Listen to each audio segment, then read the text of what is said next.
The Virginia governor race. Wow. And the lieutenant governor of Virginia. Double wow. A Jamaican-born African-American woman is now the lieutenant governor of Virginia. And of course, as you can imagine, the squad is silent. We have got stuff to talk about today. David Axelrod, Obama's former chief strategist, Van Jones, political analyst for CNN, both turning on the Democrat Party. Ooh, sometimes it's just too delicious to believe. I'm Randall Terry. This is Voice of Resistance.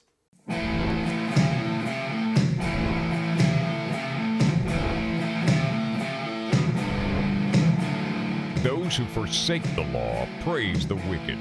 Those who uphold the law resist them. Welcome to the Voice of Resistance. Welcome to tonight's program, friend. Terry McAuliffe was 10 points ahead, and then he lost by 2.5 points to Glenn Youngkin. This is an incredible victory for the Republican Party, the Republican machine of Virginia. Actually, there's not much of a Republican machine in Virginia. It's Republican voters, independent voters, Democrats who said, we've had enough of the nonsense from the Democrat leadership in Washington, D.C. and in Virginia. Now, what I want to do in this segment is to play a clip from David Axelrod. For those of you who don't remember, David Axelrod was the chief political strategist for Barack Obama when Obama ran for president in 2008. David Axelrod, as far as being a tactician and a numbers cruncher, he's brilliant. And for that reason, I loathe him because of his role in giving us one of the most evil presidents in American history, Barack Hussein Obama. Evil based upon his policies. So David Axelrod is now a commentator for CNN on election nights. And I want to play one short clip of something he said. Listen to this. You know, the Democratic Party, what you've seen is it's become a more college-educated urban party in coalition with minority voters, and the messages tend to be moralizing. It's like it is. We are going to tell you. We will tell you what is right. We and no connection to people who work with their hands, people who work with their backs, rural voters. So that's part of the problem. All right, let's analyze every last bit. In fact, you know what? Go ahead, play it one more time because the words are so delightful to me. Go ahead. You know, the Democratic Party, what you've seen is it's become a more college-educated urban party in coalition with minority voters, and the messages tend to be moralizing. It's like it is. We are going to tell you. We will tell you what is right. We will and no connection to people who work with their hands, people who work with their backs, rural voters. So that's part of the problem. All right, let's analyze almost every single word. He, if you notice, was very tepid. He was almost nervous with what he was about to say. That the Democrat voter has become college educated. Now, some people would say elitist. And it's not just that they're educated in college, it's that they're educated in left-wing colleges. They're not taught how to think, they're taught what to think. They're college educated, and they're urban. So he's looking at the numbers.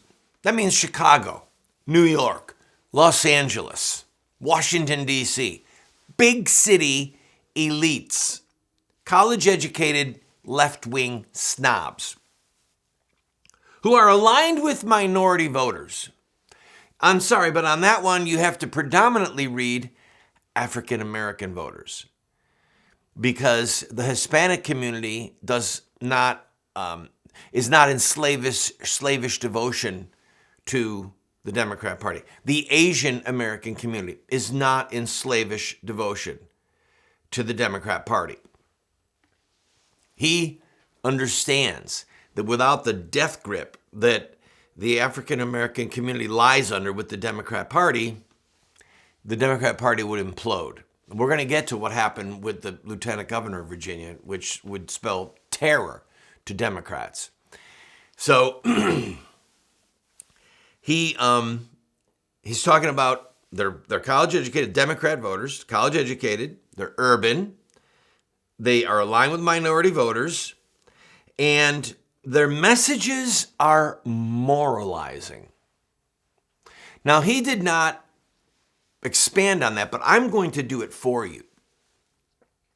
Oh, and the other thing he said, and I'll swing back around to the other one, is that they have no connection to people who work with their hands, people who work with their backs, and to rural voters.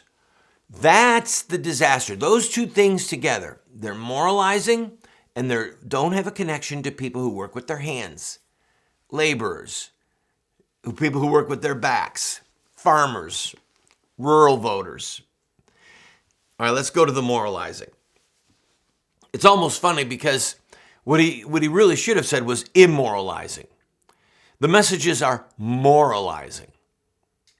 That means that they're telling you, if you don't believe in climate change, you're a selfish, bad person.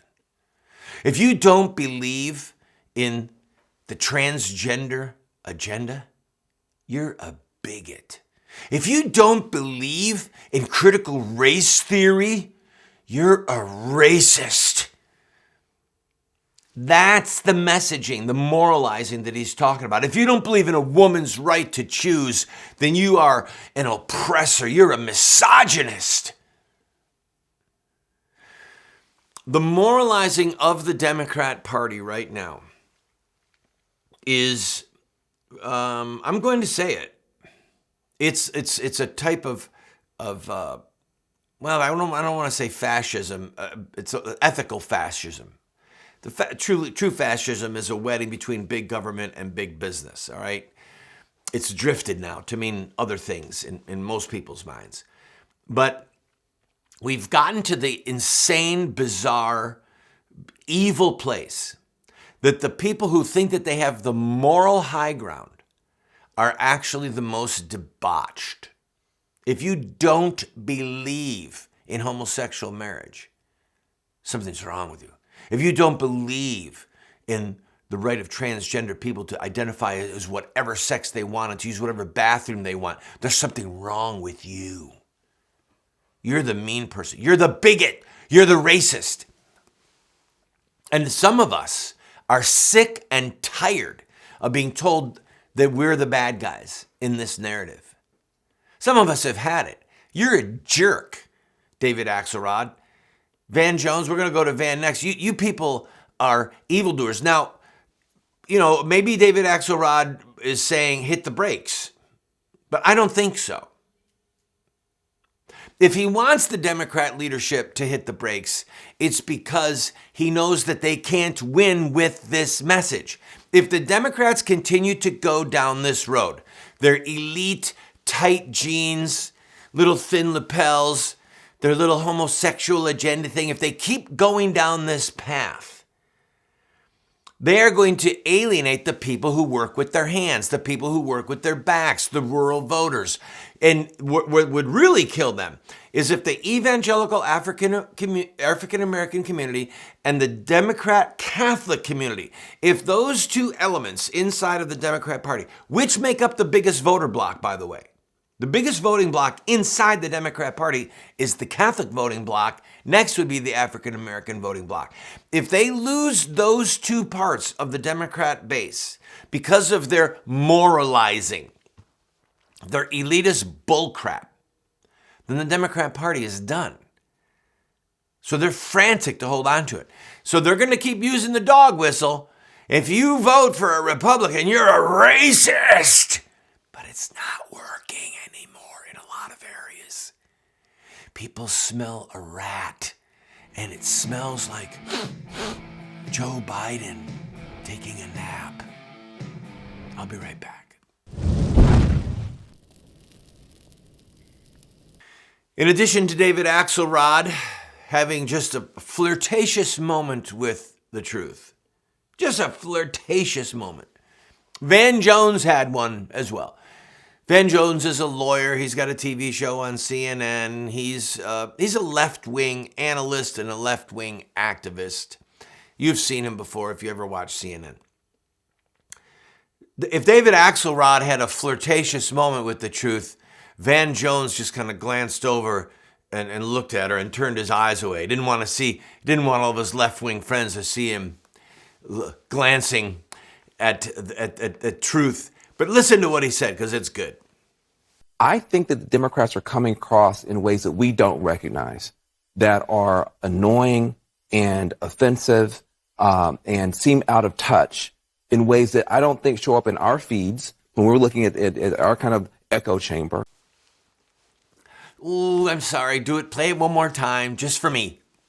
I think that the Democrats are coming across in ways that we don't recognize, that are annoying and offensive and seem out of touch in ways that I don't think show up in our feeds when we're looking at our kind of echo chamber. All right, let's analyze all of his words. Van Jones, Dems are coming across in ways that we don't recognize. Really? The moralizing, the squad, like David Axelrod said, the moralizing. But I love his choice of words. Annoying, offensive, out of touch. Yes, Van, I respect you. I know that you probably caught hell from some of your left-wing friends. Van, what do you mean we're annoying? You realize what you did? You gave them a clip of yourself that they could use. You fed into their narrative. So I guarantee that Van caught heck from people on his Twitter feed or in personal text from some of his left-wing buddies. But the truth of the matter is, he was right. He might have been like the person when the little boy said, "The emperor's naked, he's got no clothes on." He might have whispered over to the kid, "Kid, you're right, but I can't say anything about it." "Oh, this kid said something offensive about the emperor. How dare you say that the emperor is naked, little boy?" I know, Van, it's tough to be in your position, but the truth of the matter is that the Democrat left-wing leaders, and both in government and their activists, they are annoying. It's not just that they're annoying, it's that they're despicable and arrogant. So they have an immoral, godless, God-hating, righteousness-hating, justice-despising message. They're actually the evildoer in the narrative. And the part of it is just so crazy. What makes them so annoying is they don't see it. They don't understand. So just put yourself back 25 years, 50 years, 100 years. Go to the time of George Washington. Go to the time of Christopher Columbus. Can you imagine people saying that when they came to this howling wilderness called America, from Europe predominantly, can you imagine people saying, "Hey, we're going to go start a country, and the high point for us, what will really show that we're free, because we want to be free of the political tyranny of Europe. What will really show that we're free is that we can kill our offspring. That's going to show that we're free. We're going to brave the Atlantic Ocean. We're going to risk starvation in the New World so that we can kill our offspring. And then so that our sons can marry other sons. So that our daughters can be wed to other women. So that our boys can decide they're not boys after all, they're girls. So that our boys and our young girls can say, "Mommy, I don't want to be a boy anymore. I want to be a girl." And then we're going to take them to get an operation and commit genital mutilation on them so that they can change their gender. These things are going to be the apex of liberty. This is why we are trying to escape the tyrants of Europe. It's so disgusting. It's so offensive. And, the truth of the matter is, I'm on a Christian network, all right? It's an honor for me to be here. If this was a secular network, I would be able to say things that would be a little bit more jarring and highly more offensive to jar people back into reality. The elements that make up a so-called same-gender marriage are so debauched that they're unspeakable. So we're in a place right now. Van Jones says that they're annoying, out of touch. No kidding. You people embrace, I'm talking about you Democrats, embrace that which is so evil that one generation ago, when I was a little boy, the things that you people tout now as liberties and the things you mock us for rejecting, those very things were not only unthinkable, they were unspeakable. They were unspeakable in mixed company. You couldn't go into a church or a synagogue or into a political meeting and tout the insane evil, the bullcrap that you people are espousing and that you've embraced and that you've pushed down the throats of the rest of us. You couldn't even discuss these things in mixed company, much less have them be a part of your open, progressive political agenda. Yeah, Van, you hit the nail on the head. Let's again say the words are annoying, offensive, out of touch, and your little echoes and your little feeds. Yes. See, a show like this, friends, is just never going to be seen by David Axelrod or by Van Jones. The only way that those guys are going to see me is if I'm on one of their networks. And I've been on CNN more times than I can tell you, and Fox and other major networks. It's been a while, but these are the kind of things I used to say. The only way that they're going to hear them is if they have a guest on their program who just slams the truth into their face. Yes, you are annoying, you are out of touch, you are elitist, and you are the bad guy in the story. And you're so out of touch, you don't even recognize it. You think you're the hero, but you're the villain. I'll be right back.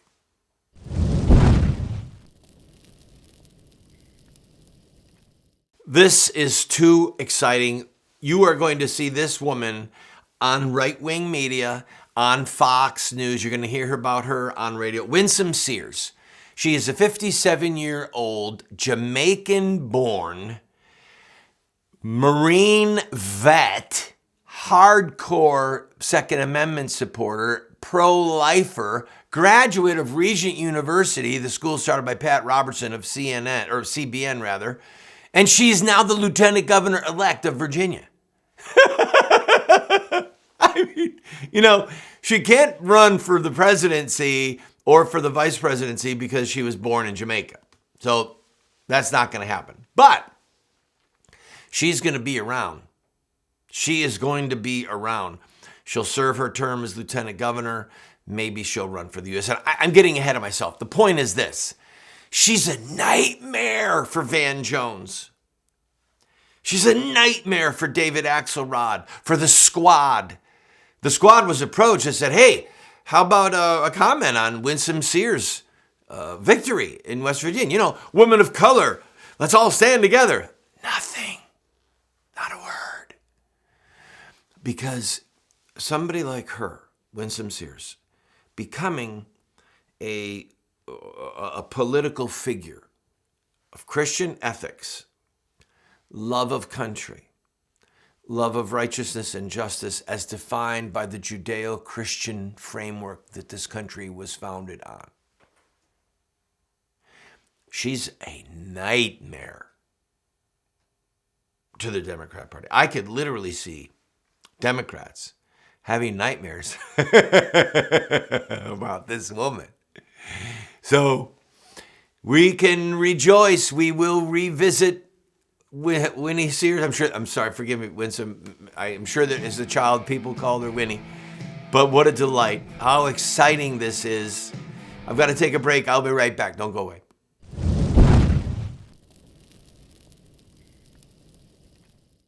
As you know, it was a nail-biter in New Jersey for the governor's race, but there was another race that is also making the big news.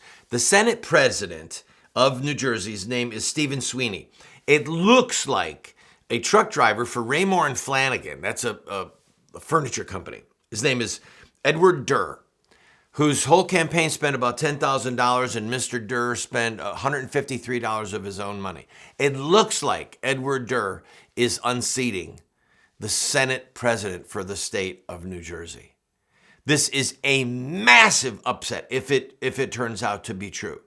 A few years back, over $5 million was spent trying to take Sweeney out of office, okay? He was in line perhaps to become governor, and the voter backlash against the annoying Democrats, the out-of-touch Democrats, the moralizing Democrats. If you don't wear a mask, you want to kill people. If you don't get the jab, you're selfish. On and on with their moralizing. There is such voter backlash that New Jersey might have a Raymore and Flanagan truck driver in their state senate. I love it. Go, Mr. Durr. God bless you for working with your hands and your back.